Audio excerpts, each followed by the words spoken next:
One at a time, not both. One at a time. One. And back. And exhale. Keep your legs lifted. Both legs up. Okay? And then align your foot to your knee. And then exhale. And lift. Very good. This one. Okay, keep it here. Now resist your back. So if you feel that your lumbar or your tailbone is dropping, try to resist it. And then exhale.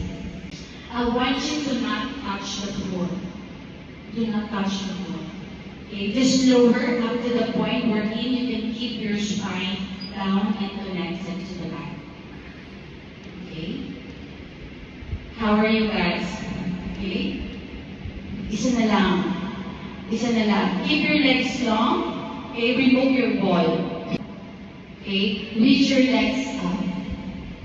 Just as far as you can reach it long. Okay?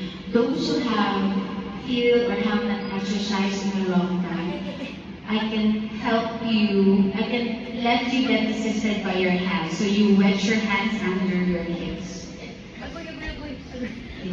Bring your legs up. Now just as kung kaya lang, here we go. Find it close. Okay. Now I want you this time a longer lever. Squeeze your inner thighs. Okay.